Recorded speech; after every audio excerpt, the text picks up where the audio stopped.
Step into a 19th century American sideshow.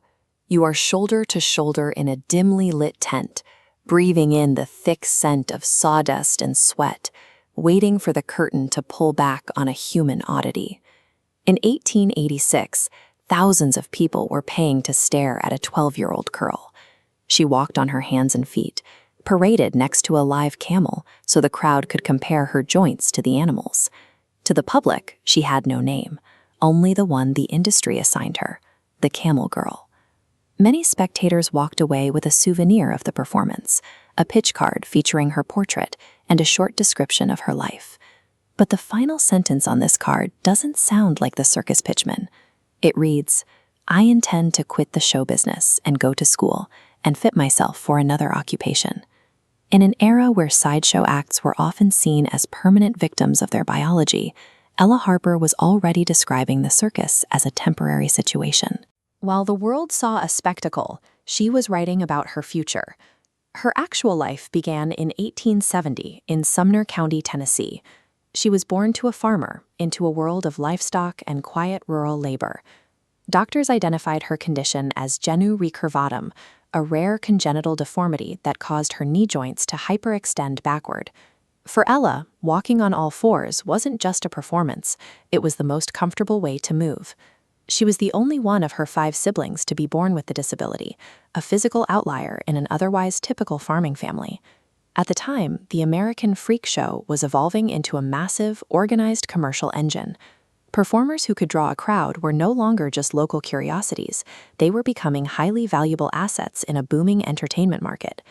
By the age of 12, Ella and her family had entered this circuit.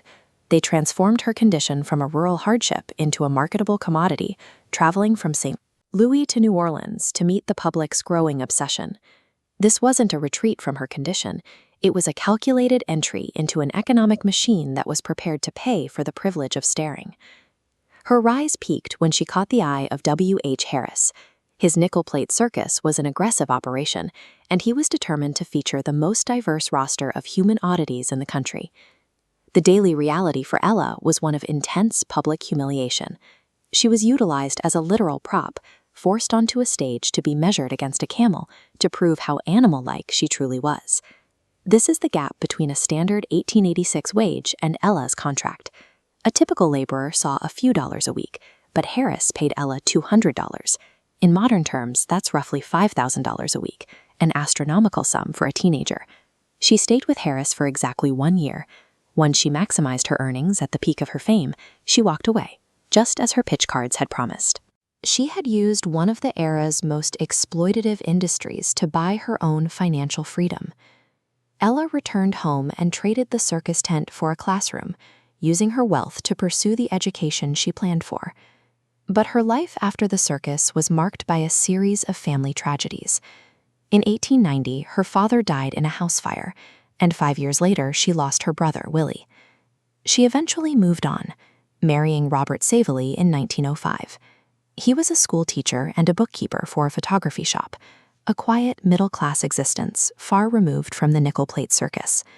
The couple had a daughter, Mabel, in 1906, but the child died when she was only 6 months old. Years later, they adopted a baby girl named Jewel, only for her to pass away within 3 months of coming home. Ella followed her children to the grave in 1921, dying of colon cancer at the age of 51. She is buried in Nashville. There is no mention of the Camel Girl on her headstone, only her name and the dates that bookend a life of quiet, earned dignity. Ella Harper endured the worst of Victorian exploitation to secure her own humanity, and yet history often commits the final injustice of forgetting the woman who escaped, remembering only the spectacle she left behind.